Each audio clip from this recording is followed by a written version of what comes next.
Hello and welcome to the GZERO World podcast. This is where you'll find extended versions of my interviews on public television. I'm Ian Bremmer. With a special episode for you today, I'll bring you my conversation with Jake Sullivan, President Biden's national security advisor and the driving force behind the administration's most consequential and controversial foreign policy decisions over these past 4 years. The world looks very different than it did when Biden took office back in 2021. COVID pandemic was raging, the U.S. reeling from the January 6th Capitol attack. Ukraine was a simmering conflict. The Middle East felt like a fading priority. 4 years later, the Biden administration has seen some historic wins. The U.S. led the West's response to Russia's Ukraine invasion, uniting NATO in ways we haven't seen since the Cold War. It also spearheaded global efforts to limit China's access to advanced semiconductors, signaling a new era of strategic competition. There have also been losses. U.S. withdrawal from Afghanistan was a chaotic, costly disaster. The Middle East has erupted into a brutal war, killing tens of thousands and creating a humanitarian crisis in Gaza and well beyond. Tensions with China remain sky high. And now we're on the cusp of another major shift as President-elect Donald Trump prepares to return to the White House. There's still 4 long weeks between now and January 20, so what does the Biden administration hope to accomplish in its final days? Sullivan and his team just returned from the Middle East trying to broker a ceasefire following the Assad regime's sudden collapse in Syria. Is a peace deal even possible this late in the game? More importantly, how will things look different another 4 years from now? From China and Russia to climate change and AI, what are the biggest challenges facing our world? And can, and even should, America keep its place at the center of it all? I sat down with U.S. National Security Advisor Jake Sullivan in front of a live audience at the 92nd Street Y, right here in New York City, for a wide-ranging conversation about Biden's legacy, his final priorities in office, and how much U.S. foreign policy will or won't change in 2025. Let's get to it.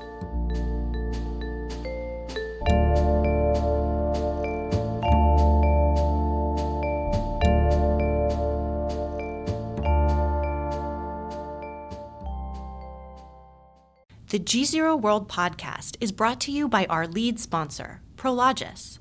Prologis helps businesses across the globe scale their supply chains with an expansive portfolio of logistics real estate and the only end-to-end solutions platform addressing the critical initiatives of global logistics today. Learn more at prologis.com.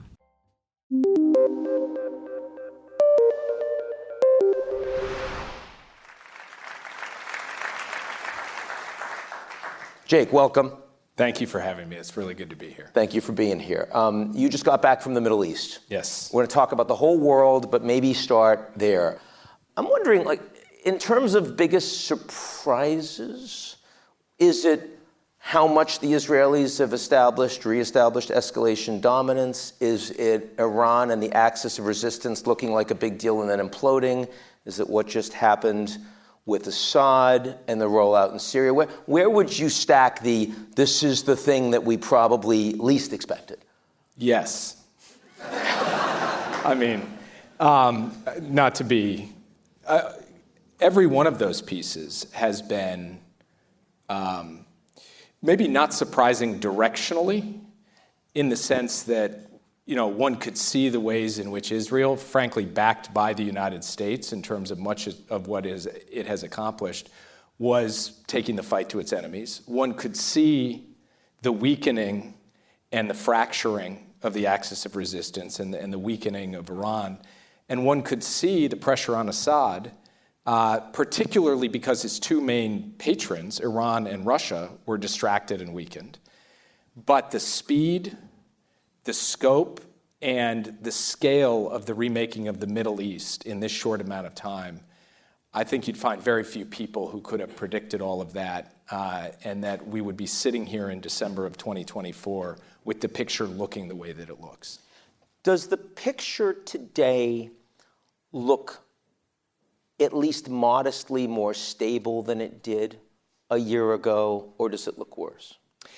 I've been reflecting on this question, because the thing about foreign policy and geopolitics is that when good things happen, often bad things follow. When bad things happen, often good things follow. And nothing is ever fixed in time. There's always something around the corner. So is there a huge opportunity right now? Absolutely. In that sense, the possibility of a more stable, integrated Middle East, where our friends are stronger, our enemies are weaker, that is real. And in fact, Iran is at its weakest point in modern memory. Yeah. On the other hand, there are huge risk factors, and you can see them maybe most in living color in Syria, where the Syrian people have the chance to build a better future in a post-Assad world, but where there are very evil people who are looking to take advantage of this current moment, starting with ISIS, but other terrorist and jihadist groups as well. And it will take collective resolve, wisdom, and willingness to act in order to ensure that we don't see in Syria what we had previously seen in Libya, but on a larger scale where the geography is actually even more dangerous for not just our interests, but the interests of our friends and allies. So I think we're at a moment of profound opportunity, but also a moment of profound risk, and that means that we have to handle this situation with clarity and effectiveness. And the interesting thing is this comes in the middle of a presidential transition in the United States. Which makes it harder for you. It makes it harder because... I'm thinking specifically Syria, for example. Yeah, I mean, it makes it harder because, and this is something that my successor, Mike Waltz, has actually said, other countries, other actors, particularly our enemies and adversaries, look at transitions as moments of opportunity because you have this seam between an outgoing administration and an incoming administration. And so the imperative on us, both the outgoing Biden administration, the incoming Trump administration, has to be to lash up more tightly than is typical, to spend more time together than is typical, and to try to ensure we are sending a common, clear message to both friends and adversaries in the Middle East. And we have endeavored to do that over the last few weeks. Obviously, we disagree on a lot of things under the sun, including perhaps on certain aspects of long-term strategy in the Middle East or elsewhere. But where we agree is on many of the fundamentals here, and especially on the point that we should not let anyone take advantage of the United States during this time of transition. And so that has meant that Congressman Waltz and me and other people on each of our teams have tried to work so closely together. Because I'm going to dig in more on Iran and the Middle East and other pieces. But before I do, I want to beat on this, which is that, I think some people were surprised that when Trump won, that Biden and President-elect Trump had a very civil sit-down discussion in the White House, despite what they had both said about each other over the previous months. And more recently, you've had several very constructive meetings with the incoming National Security Advisor. And frankly, my sense is that the alignment in how both of you see the world is a lot more similar on a bunch of policies than most people in the public would presume. Is that a fair thing to say? I think it's fair at an elemental level of each of us being totally committed to the American national interest, each of us recognizing that we have real adversaries in the world, one of them being Iran, and we have friends and allies who we need to stand up and defend and back, one of them being Israel. And so that gives you a basis to work on. Now, I have been myself, President Biden has, the rest of our national security team has been subject to lots of criticism from President Trump's team over the course of the past years. We've criticized President Trump's statements and record on foreign policy, so it's not like we see everything the same way. But at this moment, on big ticket items, when we need some degree of smoothness and continuity in the handoff from one administration to the next, I think both the outgoing and incoming administrations see the bigger picture. And that's really important. We will get back to the debates on hard issues and real disagreements. And there will be things that the next administration does that I won't like. I will tell you, I'll be a lot less vocal about that probably, having sat in this seat for 4 years and listen to people criticize what we do. One thing I've realized is unless you're sitting in the seat, it's hard. It's hard. Yeah. But for this moment, what we are trying to do on behalf of the national interests of the United States, I think is extremely important, despite the deep differences that do exist in terms of the outgoing and incoming president and outgoing and incoming administration. Now, I mean, the Iran story, which of course is America's biggest adversary in the Middle East, I would argue you've managed quite well over the last year. I mean, there were many moments, at least a couple of moments, where people were very concerned that this could lead into a direct kinetic war between Iran and Israel that the Americans would have to get involved in. And a lot of proactive diplomacy thus far has prevented that from happening. Now, in part, that's because Iran is in such an abysmal strategic position, and they've lost so much. If you're Iran right now, how much are you trying to just do anything possible to stabilize relations with other countries around the world? How much are you thinking, oh my God, if I don't get nukes at some point, I'm in serious trouble? Is all of the above? I mean, what do you think their strategic calculus is? Well, I think their strategic calculus has a couple of levels. One level is, can we turn to other significant countries in the world to provide us capabilities that right now have been badly weakened and degraded? Take their air defenses, for example. So they look to the Russians. But the Russians have their hands full in Ukraine, can't help. Perhaps they look to Beijing. But 2 years ago, you and I would have sat and talked about how China is on the come in the Middle East. They're going to become a major player. They're going to be a mover and shaker. Where have they been in the last year? Completely absent. Almost radio silence. So Iran, in this kind of alignment of autocracies, Iran, Russia, China, North Korea, which is a real factor that we have to look at, in practice, it's not exactly a solution here to Iran's problems. So then there's this question, what about Iran's nuclear program? And here you can look at the public statements of Iranian officials, which have changed in the last few months as they have been dealt these strategic blows, to raise the question, do we have to change our doctrine at some point? Members of Iranian parliament. And the fact that that's coming out publicly is something that has to be looked at extremely carefully. We have to consult closely with Israel on that, with our Gulf partners, with our European allies, and with others as we go forward. And I will tell you that, when I was answering your earlier question about how, positive things happen and then bad things follow, an adversary that has suffered blows that weaken it obviously presents, we could say that's a good news story, but it also generates choices for that adversary that can be quite dangerous. And that's something we have to remain extremely vigilant about as we go forward. And here again, this point of making sure that vigilance crosses that threshold of January 20th into the next administration is very important. So we've been bringing the incoming administration into the intelligence picture, the consultations with allies and partners on this, so that we're all basically reading off the same song sheet. They may choose a different course, a different strategy, but I want to make sure we are starting from a common base of what we are facing with respect to the threat posed by Iran's nuclear program. Now, on the war with Israel, at this point, you feel pretty confident that the Hezbollah ceasefire is going to stick, is going to become permanent? Does that feel like it's on the right trajectory? I have learned the hard way not to use the word confident and Middle East in the same sentence. So I won't quite go that far, but I will say that there are incentives for this deal to stick. There is also the fact that Israel has demonstrated that it is prepared to ensure that it is not going to tolerate violations.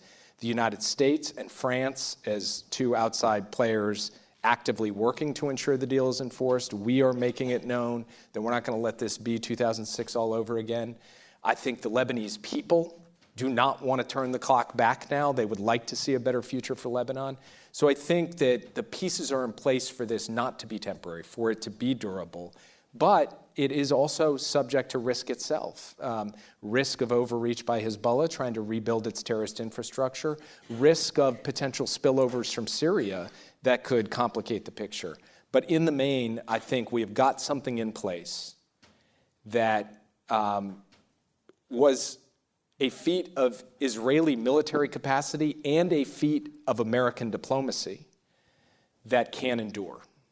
Now, Israel's been very engaged with the United States and constructively on Lebanon, Hezbollah, very engaged with the United States and constructively on Iran, very engaged with the United States, I would argue, somewhat less constructively on Gaza over the course of the last year. Has been harder to get the Israeli government to align with a lot of what President Biden publicly has been saying. Talk a little bit, to the extent that you can, about challenges when a close ally, the most important ally of the United States in the region, is also creating that kind of tension for day-to-day management of foreign policy. Well, first, just taking a step back, the challenge posed by an entrenched terrorist enemy with hundreds of miles of tunnels beneath a densely populated area, determined to keep fighting month after month, is a real challenge. So we believe Israel has a responsibility as a democracy, as a country committed to the basic principle of the value of innocent life, and as a member of the international community that has obligations under international humanitarian law, that it do the utmost to protect and minimize harm to civilians, and that it do the utmost to facilitate humanitarian assistance so that people don't starve or lack for water or medicine or sanitation.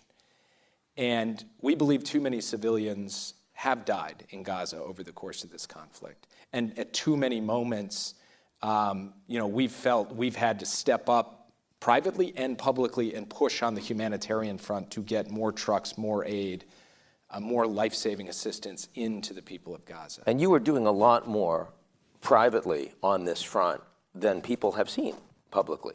I think there is not a conflict in the world in modern history where as many people in the U.S. government, up to and including the National Security Advisor, could count for you the daily number of trucks, the crossings, the roadblocks, the obstacles, as in this case. It is under the most intense microscope, understandably, because people are suffering, and great harm has come to a lot of innocent people who are caught in a circumstance where Hamas is using schools and mosques and civilian infrastructure to hide and use to attack Israel and Israeli forces, but also where Israel has been constantly and persistently attacking across the entirety of the Gaza Strip.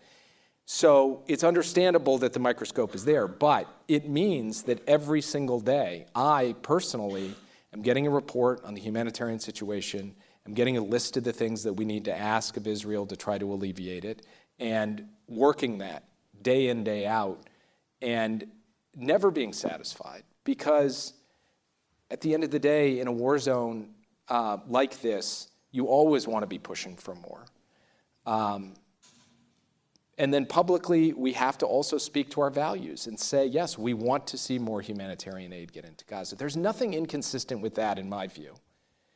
And standing up strongly and resolutely for the security of the state of Israel, and for Israel's right, indeed its duty, to get after the terrorists who attacked it and caused the greatest massacre of the Jewish people since the Holocaust, and who say they want to do that again and again if given the opportunity. We should be absolutely resolute in our moral authority on that point, while also being resolute in our moral authority that we can do that and also ensure that innocent people in Gaza have access to basic sustenance and life-saving necessities. Well, not only are those two things not in conflict, but I think you would argue that ensuring that humanitarian aid to a much greater degree is actually incumbent on ensuring Israeli security long-term. I agree with that. I think, one of the things that Israeli leaders are grappling with right now is how do you take tactical gains against Hamas, and they have been significant, smashed Hamas military formations, the elimination of the top leadership, including Yahya Sinwar, the decimation of their rocket capability. Those tactical gains are real. How do you convert that into a long-term strategic endgame where Israel is secure on a durable basis, and where Gaza emerges where Hamas is not in power. And the best way to do that, in judgment, is to have a political solution, a political track alongside the military track, and that starts with the basic concept of essentially trying to make sure that the ordinary civilians of Gaza, the innocent people of Gaza, are not being put in a position where things are so bad that they all become radicalized and you have nothing to work with going forward. Which is kind of the direction of travel, right? I think that there still remains an opportunity to build a better future, to drive towards what President Biden has called for since long before he was president, a Palestinian state living alongside a secure democratic and Jewish state, meeting all of the necessary conditions so that Israelis can be confident that they are secure. And I think that is still a possibility. We have not given up on that as a long-term goal, and we need to be taking steps towards that. So one more bit of the Middle East before we move on. There's a lot to cover, and that is Syria. Now, here's one where, I can see the incoming Trump administration causing you a bit of heartburn by, publicly saying, hey, stay out of this no matter what militarily. It's up to Turkey to decide kind of what to do. They're critical. And meanwhile, we've got significant questions on the ground as to how to ensure that this new regime that's taken over can ensure a level of stability and inclusion for everyone on the ground and not allow the Turks, not allow others to take advantage. How can we manage this? Well, first of all, we have to recognize that the minute Damascus fell, ISIS began to look for any opportunity it could take to reconstitute, grow, spread, and ultimately recreate a platform from which to threaten the United States and Americans around the world. And so within hours of Assad falling and HTS rolling into Damascus, the president ordered the U.S. military to take military action against ISIS personnel and ISIS facilities in the central Syrian desert, the Badia, and we're going to have to continue to do that. So point one is we need the capacity to go after ISIS in the east, and that's something that we have advised the incoming administration. The second major issue is how to ensure that we are standing up for and standing with our best and closest partners in that ISIS fight. That's the Syrian Democratic Forces, Kurdish-led forces, but also with a lot of Arabs fighting alongside them. We need to stand up for them and ensure that they are secure enough in their position that they can continue to be the good partners they've been, including with respect to the administration of these very large prisons and prison camps where you have thousands of ISIS fighters and tens of thousands of family members, wives and children of ISIS fighters, who, if they were all to get out, would represent a really quite considerable threat to the region and ultimately to the United States. So we need to stand with the Kurds, and President Biden intends to do that. We need to stand up against ISIS, and we need to maintain our capacity in the region to be able to do these things effectively so that we don't end up with a repeat of what happened in 2014, 2015, where ISIS came sweeping across eastern Syria and western Iraq, and we ultimately had to deploy a considerable amount of American force to beat them back. And that was a campaign that began under Obama that ultimately came to fruition under Trump, the President Trump's first term.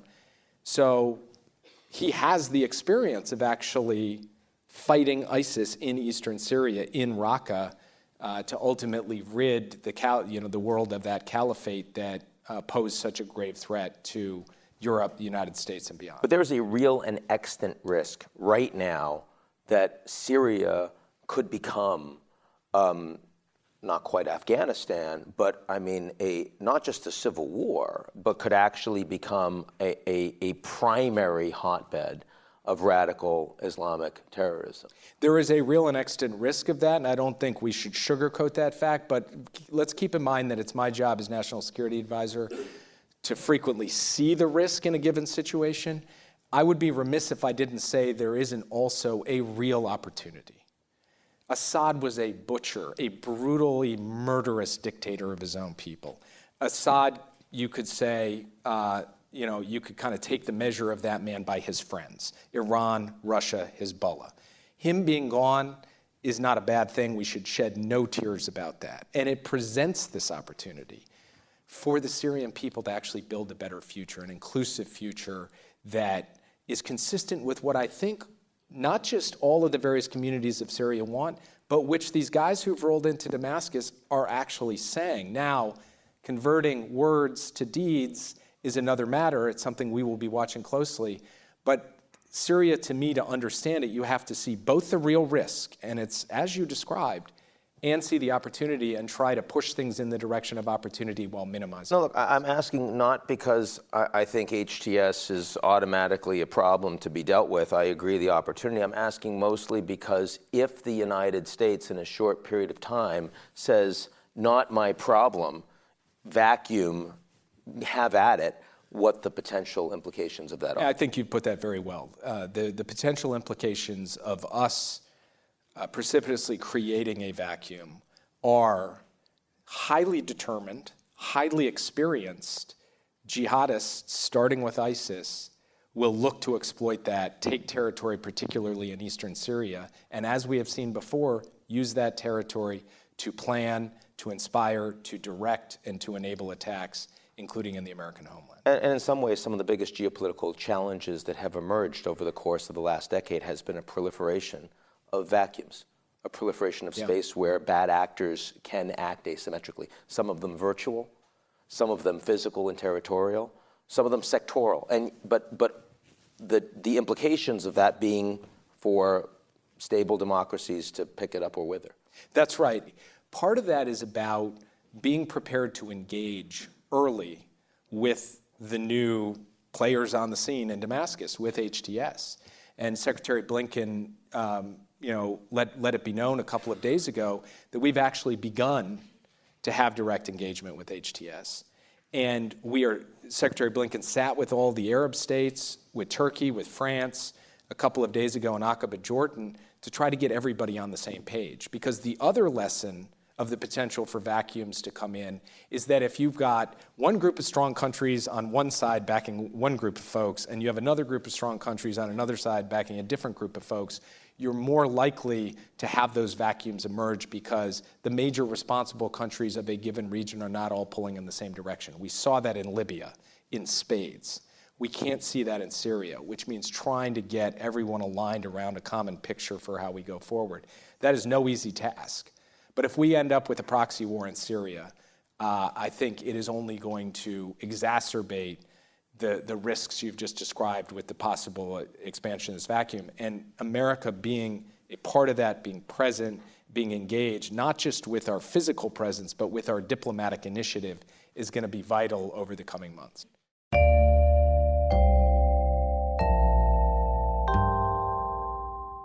You're listening to the GZERO World with Ian Bremmer podcast, your weekly geopolitical deep dive into the world's biggest news stories, featuring in-depth conversations with global leaders and newsmakers.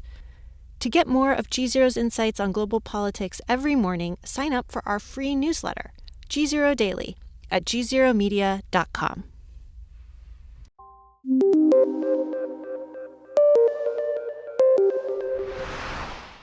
I want to move to China.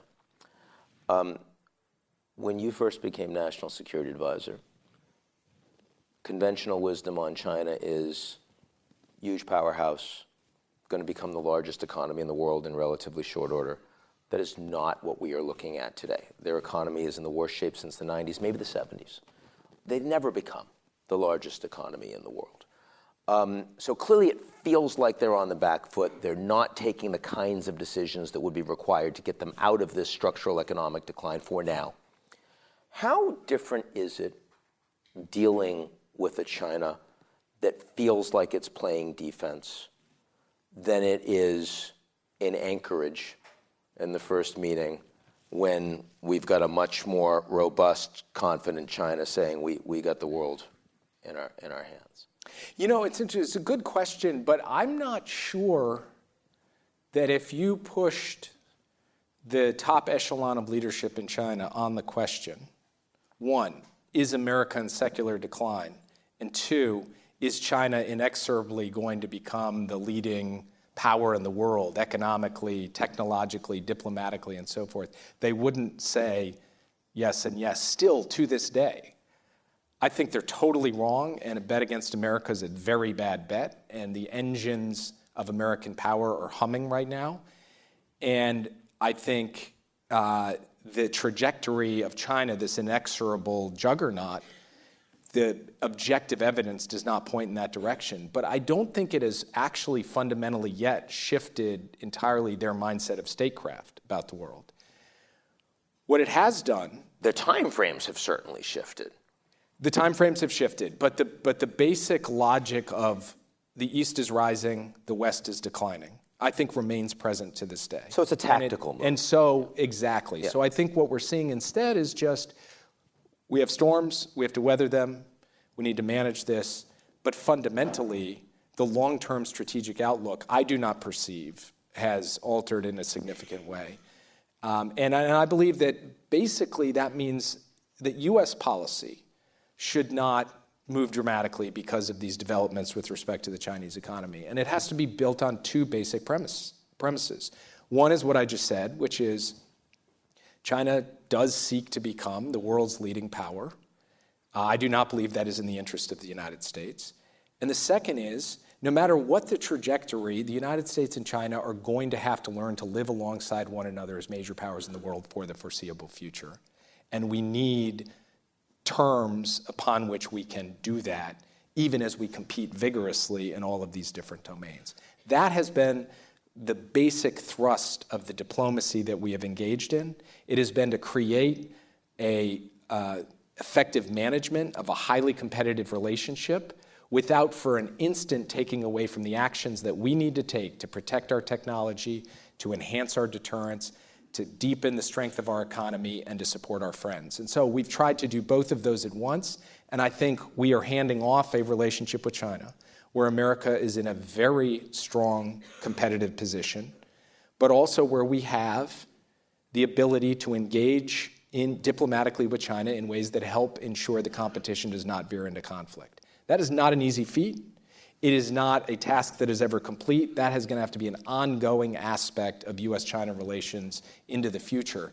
But the hand that we were dealt was one thing. The hand that we are passing off when it comes to U.S.-China, I believe we have significantly enhanced America's position.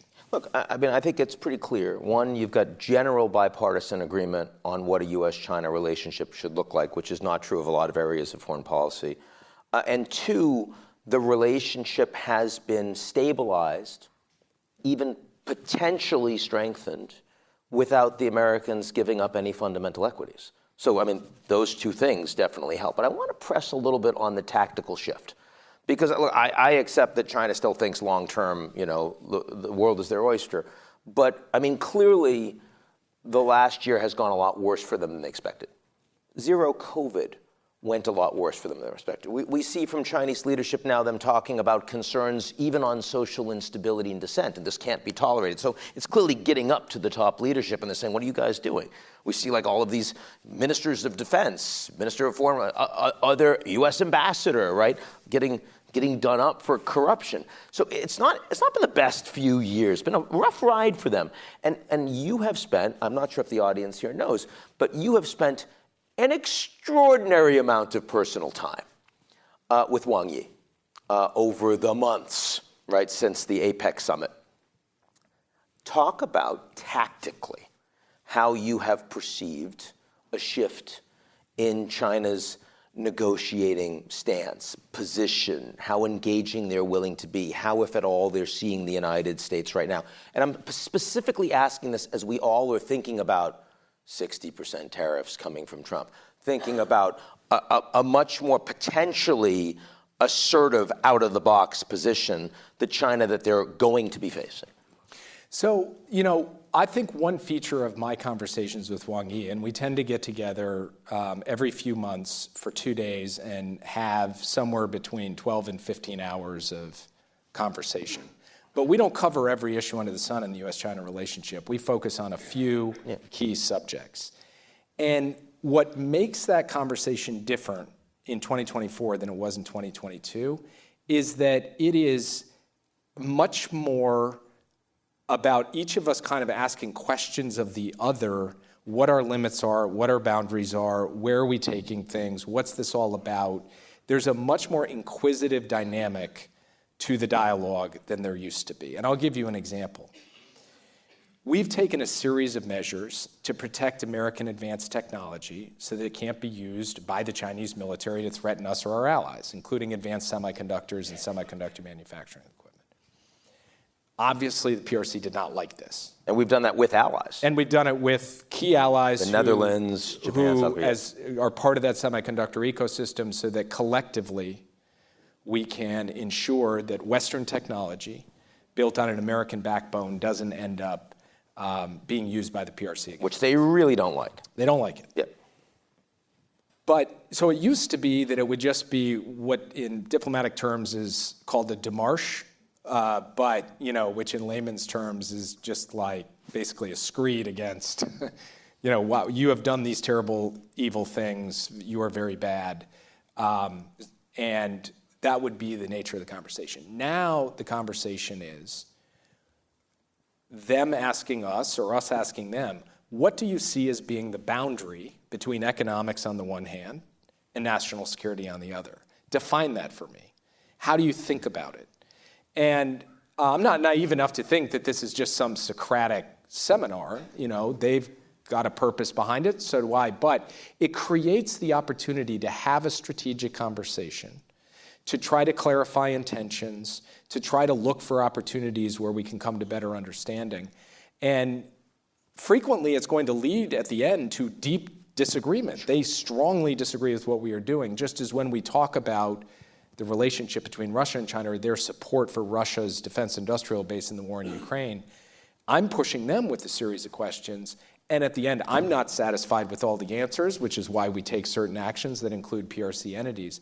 But that, to me, the aspect of the relationship that has evolved is the ability for the two of us to engage in a dialogue that is less about the exchange of démarches and more about trying to feel one another out, what we're up to, and what the actual right and left limits are of the kinds of actions each of us are taking.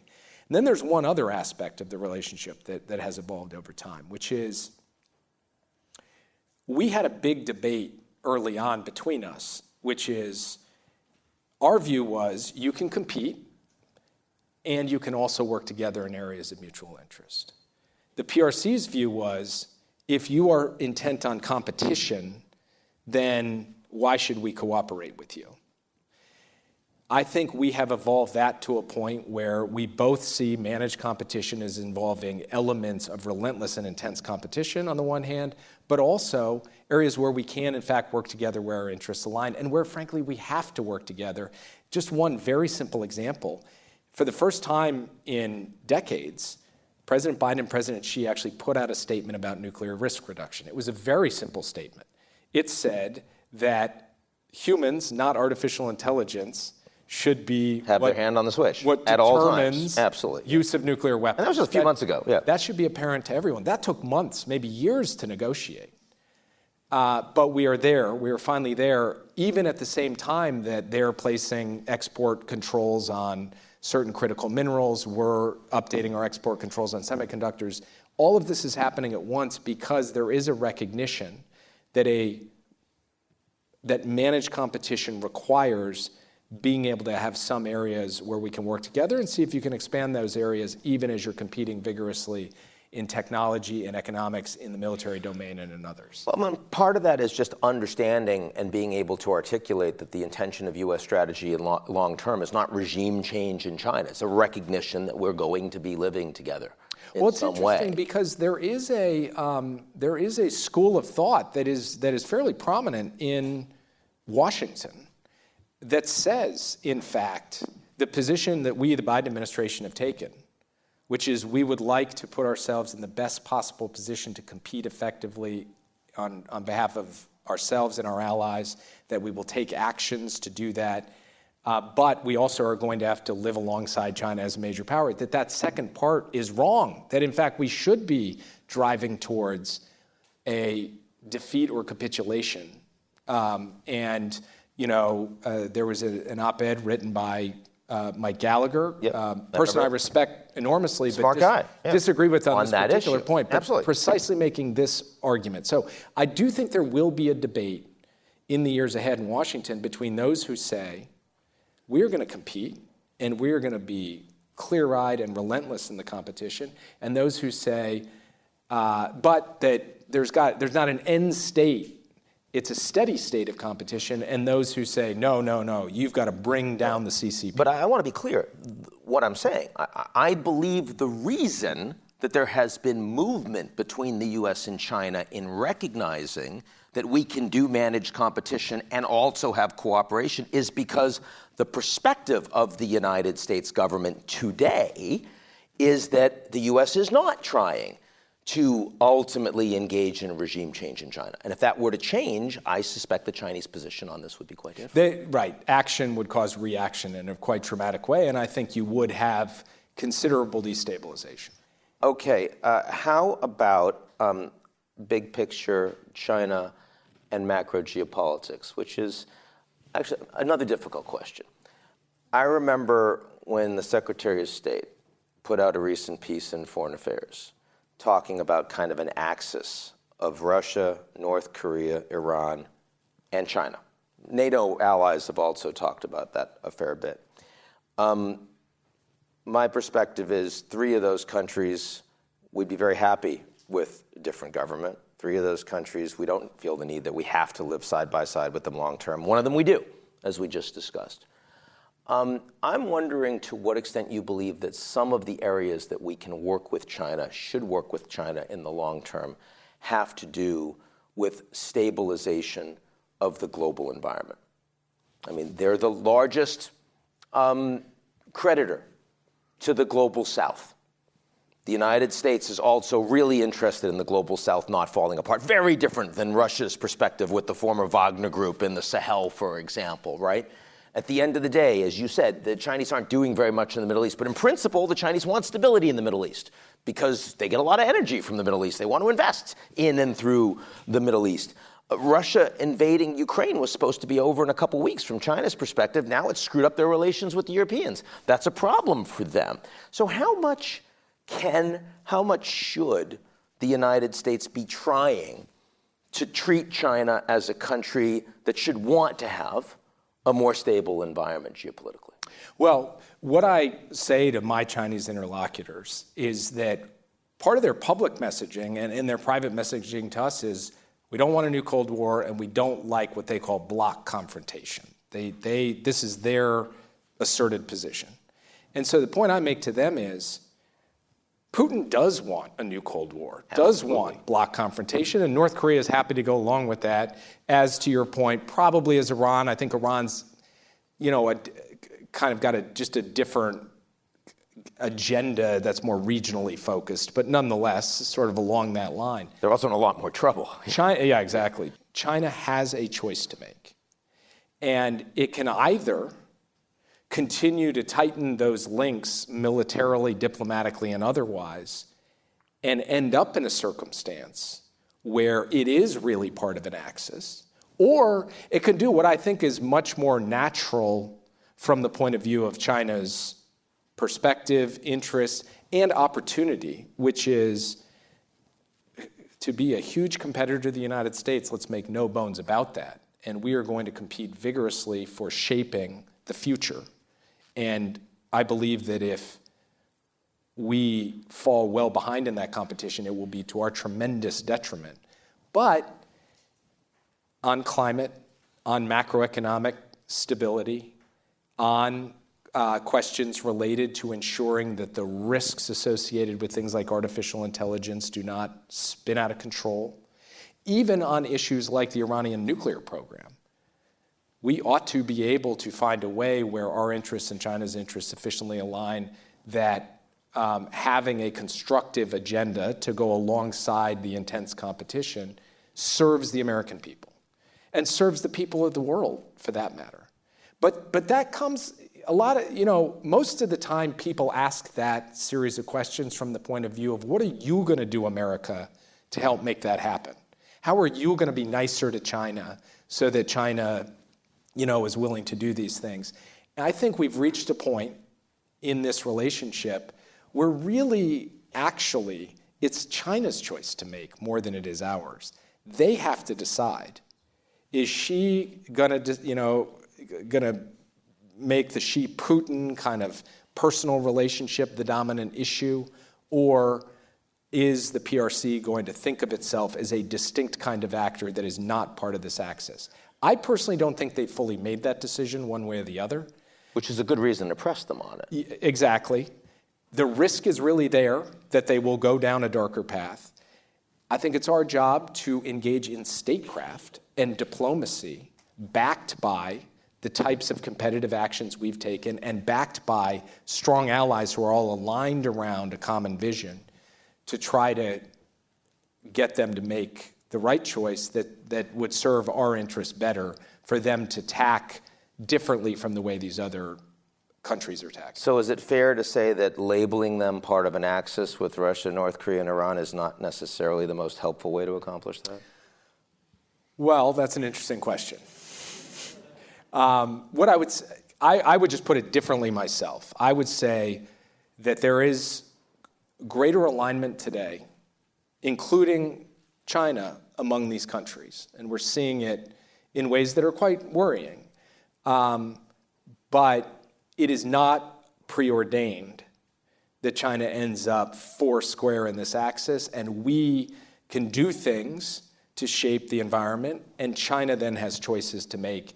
And I think the world should put the onus on China to make the right choice. Okay, so to pivot to Russia, but use the China thing. I wasn't planning on pulling out a Trump tweet, but I'm going to for the hell of it, which is, he came out the other day talking about Ukraine, and at the end threw in this, and China can help. I was a little surprised by that. Were you a little surprised by that? Yes, that stood out to me. Why?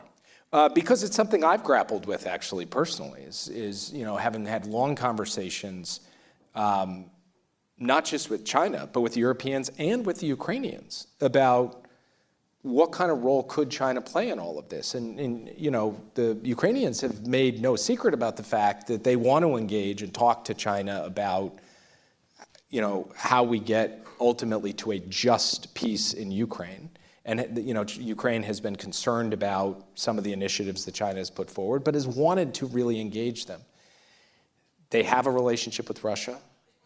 And so, the idea that China could, in some way, be a part of the conversation about generating a just peace in Ukraine that's not a crazy idea. Now, on the other hand, you don't want China dictating terms in Ukraine, and you don't want them becoming the dominant broker in the European theater. So it's a question of figuring out what is the appropriate way for them to be engaged as a permanent member of the Security Council, as a significant player on the world stage, and as one of the few countries that Russia would have to listen to if China really spoke up. I think that President Trump putting that on the table is logical, because I've kind of worked through the same thought in my own head. Yeah, and because, look, we hadn't been in a position where we were talking about imminent negotiations. We now appear to be moving in that direction. If you were national security advisor in that environment and talking to Wang Yi, my expectation is that would end up being one of the major topics that you were discussing. Well, it would be to say, what is the shape of the table going to be? Who's going to be at it? Obviously, Ukraine and Russia have to be there, but who else? And what could China bring to that? In the way we asked that question about what China has brought to the P5+1 negotiations on Iran or anything else. Yeah, that would be a question. Now, I don't know exactly what the answer would be. I see pitfalls and all of that, but I think it's an interesting thing that needs to be explored as we go forward. So let's move to Russia. Clearly, we've had 3 years where the Ukrainians weren't much interested in talking about negotiations. Now they appear to be much more. Some of that is Trump. Some of that is situation on the ground becoming more challenging for them. What does a shape of a settlement look like in your view? I'm going to disappoint you with my answer to this because I've given the same answer for 3 years, which is at the end of the day, It's up to the Ukrainians. it's up to the Ukrainians. I knew you were going to say that. Yeah, I know. But the Ukrainian position is changing, right? By definition. I mean, they're now saying maybe they need to give up land. They didn't say that before. I mean, NATO looks like it's getting kicked down the road more and more. Trump probably wouldn't accept it. I mean, if you're Trump, is it useful for you to be leaning into Ukraine just to get more space to say that we can get a negotiation? Is that a good way to start it? Well, I think one of the most critical things that the United States, the current administration, the next administration need to show is a willingness to stand behind Ukraine and ensure that they have what they need to defend themselves, because that is going to be the leverage necessary to get a good outcome at the table. So I would like to see a continuation of the basic proposition that the United States will continue to provide Ukraine with the defensive capacity, the military capacity necessary to withstand the Russian onslaught, to pressure Russia militarily as we pressure them economically, so that Ukraine's in the best possible position on the battlefield, which will put them in a better position at the negotiating table. I think just coming out and saying we're going to do a deal without that extra piece is not going to put Ukraine in the best position at the negotiating table. Is it fair to say that the United States was counting more on economic sanctions early on than they should have and less on military support for Ukraine than they should have, and those positions have balanced out? I think it is fair to say that the predictions about the impact of the sanctions on the Russian economy have not borne out, certainly not on the timeline that was anticipated back in 2022. I think it's equally fair to say that Russia's economy is in real trouble right now, and that trouble is going to mount in 2025. How will it manifest? So first you have significant and growing inflation. You have interest rates above 20%, which is putting a huge dent in the ability to invest. You have Russia having to stretch further and further to recruit soldiers, paying more and more to do so, expending more and more of its budget, spending down its sovereign wealth fund so that it's depleting its cash reserves. And all of that has a compounding effect over time. And when you add that to the fact that the casualty rates among Russians are just eye-popping, and even more so in the last couple of months, I believe that these costs over time are going to grow. Now, could I pick a month where they all come together to put real pressure on the Russians to come to the table? I couldn't. But I think the conventional wisdom from a few months ago, which is Russia's got it made in the shade economically, they're going to be okay, they can do this indefinitely. I don't think the economic signals we're seeing right now bear that out. And I would make one more point that I think is really important for people to take into account. We tend, I think, as democracies, to think, we're not doing so great, and those dictators are so strategic and they're doing so well. If I had told you 3 years ago that Joe Biden was going to announce a special military operation to take Ottawa in a week, and 3 years later he was in the wheat fields of Manitoba losing thousands of soldiers a month with inflation over 10% and interest rates in America over 20%, 600,000 Americans either dead or wounded, and we're inching out little Canadian town by little Canadian town. Because this is the Trump plan, by the way. I don't know if you know this. Yeah. Yeah. I mean, you would have said, you wouldn't sit here saying, wow, America's really winning that war in a big way. That's great for America. You would never say that. But somehow we're saying, the Russians, they're doing great. They are not doing great. They set out on a strategic objective of taking the capital, Kyiv, wiping Ukraine as we know it off the map, maybe not literally wiping the country off the map, but wiping a democratic, taking the regime out, independent, Western-oriented Ukraine, gone. It would be a vassal state to Russia. Yep. And they have failed in that, and they will fail in that. They are now fighting and imposing huge costs, and I don't want to discount those costs. But let's not forget that Kyiv stands, Ukraine stands, Ukraine will stand at the end of this, and the thing we can most do is create circumstances for a negotiation where they have some strength and capacity behind them and it is not imposed upon them. And that's what I would like to see in the months ahead. And frankly, I believe that whether it was President Trump, which it will be, or it were President Harris, had she won, this turn to negotiations is something that Zelensky was looking to do. It was necessary, yeah. Now we have an opportunity, but that opportunity should rest on the proposition that Ukraine is in the driver's seat and is not going to have an outcome imposed upon. Well, and NATO is stronger, and people are spending more money and more committed to it, and there are 2 additional members, and I mean, Assad just fell, and I mean, there are a lot of ways that anyone objective can say the Russians are not winning. I think there are lots of ways objectively to say the Ukrainians are not winning, too, to be fair. That is fair, and it's important, actually, to pause on that point for a moment, because my account really kind of only speaks to one side of it. I mean, what has been visited upon the Ukrainians, on the brave soldiers on the front lines, on people, innocent people in towns and cities having missiles and bombs rain down on them, on Putin attempting to plunge the country into cold and darkness in the heart of winter, and so much else. I mean, I'm not trying to be cavalier about any of that. That is real. Now, at the same time that is happening, the Ukrainian people want to make sure that they are not just stopping the war for the sake of it. They want a just peace, and we should support them in wanting a just peace. The technology space is moving a lot faster than the national security government space. AI is an area that previous administrations haven't had to deal with. You have. Tell me, on the one hand, the United States has a strong geopolitical position with so many of the world-changing companies based in the U.S. On the other, increasingly, this is a group of people, a group of companies that aren't necessarily fully aligned with U.S. national security interests. Tell me where you see those tensions and what you're most concerned about for the next couple of years.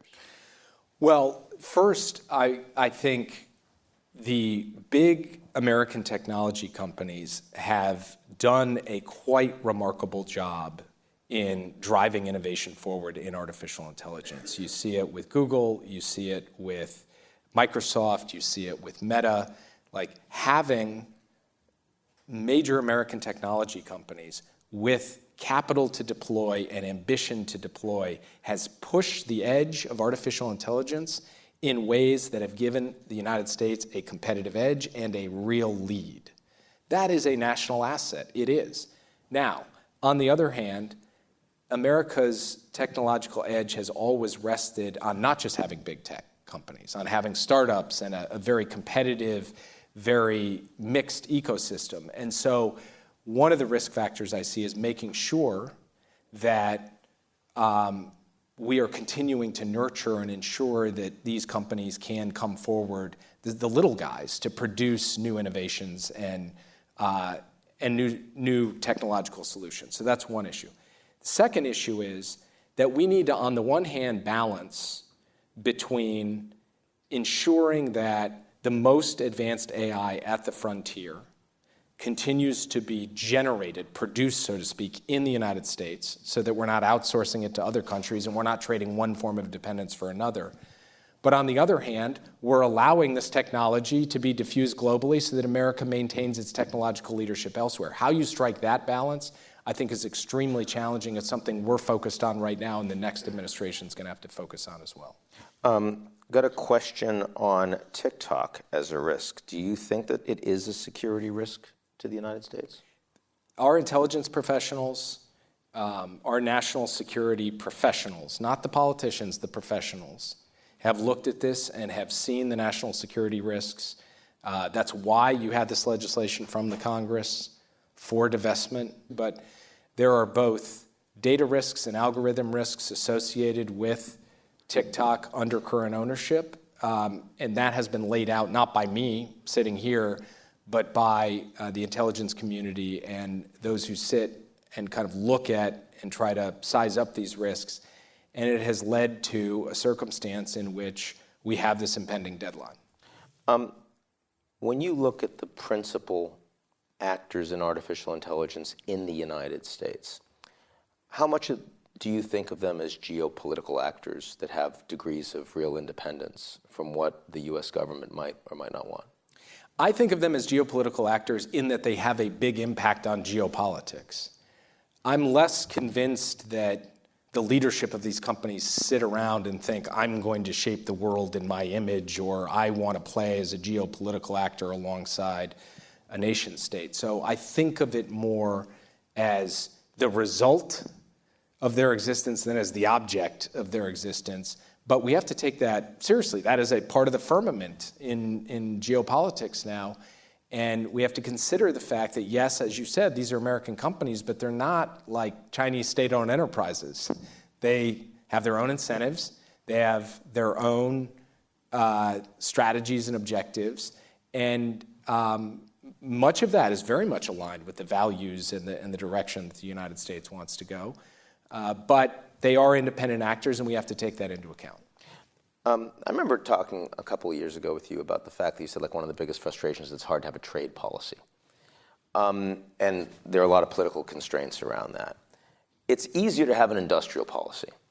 Do you think that the industrial policy the U.S. government has right now in the tech space is adequate, is up to speed for what it needs to be geopolitically? And if it isn't, what else needs to happen? I think that we've taken great strides forward with respect to investment in the basic research and innovation base of the United States, with respect to semiconductor manufacturing, clean energy manufacturing, the infrastructure that will get built out that can help propel economic and technological growth in all dimensions, steps we've taken on biotechnology and biomanufacturing. I'm extremely proud of the legacy we leave over the last 4 years. And that's not just a domestic economic story, that is a national security story.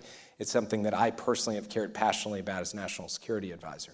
If I had to pick one thing that makes me nervous, it is the need for us to deploy clean energy really rapidly, to have sufficient clean energy to power the compute necessary to continue to stay at the cutting edge of artificial intelligence. And that is going to require us to take steps to break down barriers, remove obstacles. And we're trying to figure out if there's anything we can do just in our remaining time to be able to make that happen. But it is also something that we will be communicating very vigorously to the next administration too.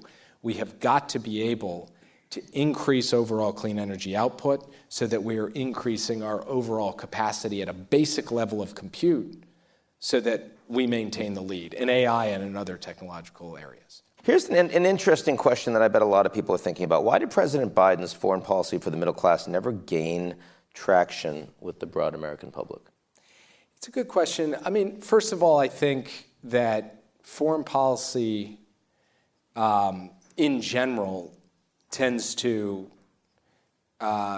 be more difficult to penetrate unless it's at a quite elemental level. The United States is directly at war, or you have a dramatic event like Russia's invasion of Ukraine. I think the tagline never penetrated, but I would posit to you that over time, if many of the things that he did, the technology protections, the industrial policy, the supply chain diversification and resilience, the friendshoring and building out of allied ecosystems, these are things that don't happen in a year or 2 years. They happen over a decade or a generation. And I would posit that we have now planted the seeds that will be harvested in the future in ways where people say, I like that. That is working for me. I feel like we have an industrial and innovation base here that can generate good jobs and economic growth. I feel like we've got supply chains that are not going to get cracked because of a pandemic or because of China. I feel like our technology is not being used against us in ways I don't like. These are all things that I regard as part of foreign policy for the middle class, that if you're sitting in 2023, 2024 in the US, you're at the very early stage of that. But we carry that forward over a generation. I think you can build a new consensus around that. People would say, that is the kind of approach that I would like to see, not just as a matter of domestic policy, but as a matter of international economic policy. And frankly, one group of people who looked at what we have done in this regard and said, hey, we should be doing that too, are all of our allies, the Japanese, the Koreans, the Europeans.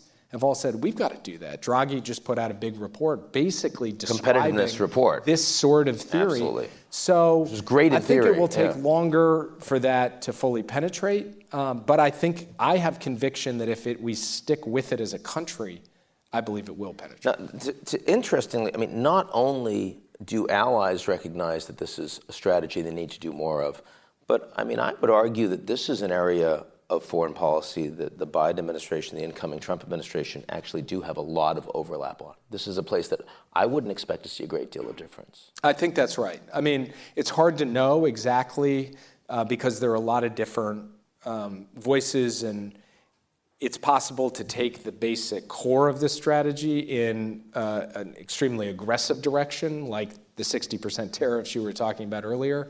Or 25 on Mexico, yeah, sure. So for me, the essential insights, I think, are fairly common. The manifestation or the implementation of those insights could look radically different. We'll have to wait and see what actually happens. Okay, before we close then, let me give you like a completely random one. South Korea. Yeah. I mean, you know, good ally, solid ally. We got the Japan-South Korea relationship stable and everything, and then he just kind of completely lost the plot in very short order.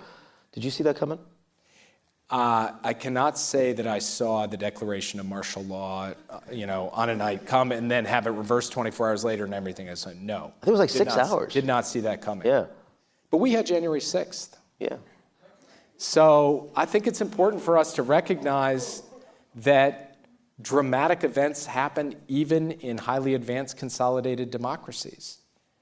And the real test is, can the democratic institutions hold at the end of the day, even if they bend? And if you look at those dramatic moments in South Korea, with protesters pushing aside the guns of the troops that were deployed to block the National Assembly so that the Assembly couldn't go in to repudiate the declaration of martial law. If you look at the fact that actually now the processes are working, they're going through their paces, it was quite a moment, and something that I think we're not entirely out of the woods on, because there are still more, chapters in this play until everything is worked through the courts and so forth.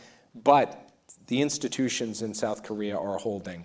It's a good reminder, though, that surprising things happen.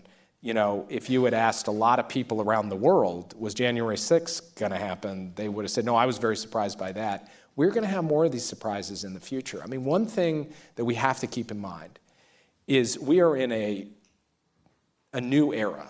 It is the post-Cold War era is over. There's a competition underway for what comes next. It is challenging. It is at times turbulent. And from my perspective, what the United States has to do is try to strengthen its fundamental hand so it can deal with whatever comes next, and there will be surprises. So as National Security Advisor, what I ask myself is, are our alliances stronger than when we found them? And I think the answer is yes. Are our adversaries and competitors weaker than when we found them? And I would say yes. Have we kept the country out of war? Have we kept the homeland safe? Have we protected our technology from being used against us? And do we have the instruments of American power, our economy, our technological engine, our infrastructure, our defense industrial base, in a better position? Yes. So we should have confidence that we can deal with this challenging and turbulent world. But it's tough. It is tough out there. And it's not just in places like the Middle East. It can happen in the ROK. It can happen in the United States of America. That's right. The real key is, do you have the basic elements of American power and capacity in a place where we can deal with our geopolitical competitors and also deal with the great trends of our time, the clean energy transition, AI, and so forth? And can you pass off a better hand than the hand that you were dealt, despite all of the things happening in the world? That's how we have to keep our eye on the prize. And I think the United States should look at what we've got going for us and say, man, it's challenging out there. But yes, we are in a position to do very well for ourselves, for our friends, for our people, if we keep our wits about us. And that's what I would like, at the end of the day, the conclusion of my time in the National Security Advisor seat.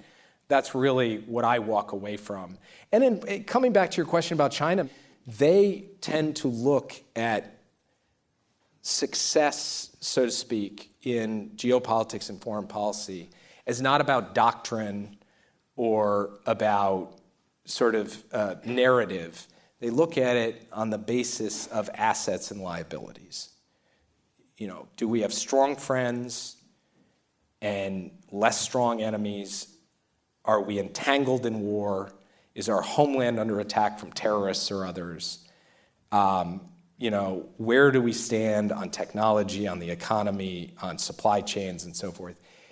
That is something I think that the PRC over 30 years, what helped them move so rapidly is they had that kind of mindset. I think in a challenging and turbulent world, the United States needs to be thinking about that as well. Not just in the chessboard of geopolitics, but in terms of us being up for the big challenges of the moment. And in the strategic ledger.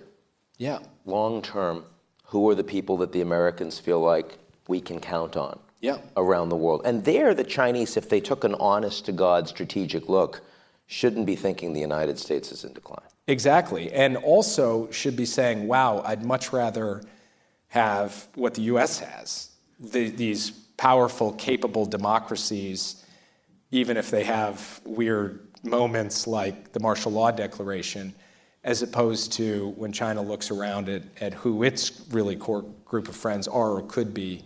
So yeah, we have a lot going for us without for a moment trying to whistle past a huge plastic moment of turbulence and transition that's going to be with us for quite some time.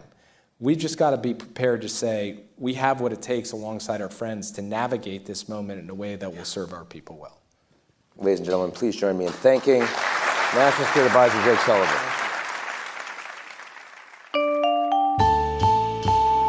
That's it for today's edition of the GZERO World podcast. Do you like what you heard? Of course you do. Why not make it official? Why don't you rate and review GZERO World? 5 stars, only 5 stars, otherwise don't do it. On Apple, Spotify, or wherever you get your podcasts. Tell your friends.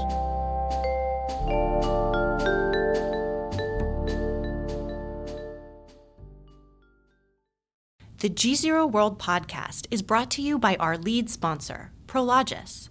Prologis helps businesses across the globe scale their supply chains with an expansive portfolio of logistics real estate and the only end-to-end solutions platform addressing the critical initiatives of global logistics today.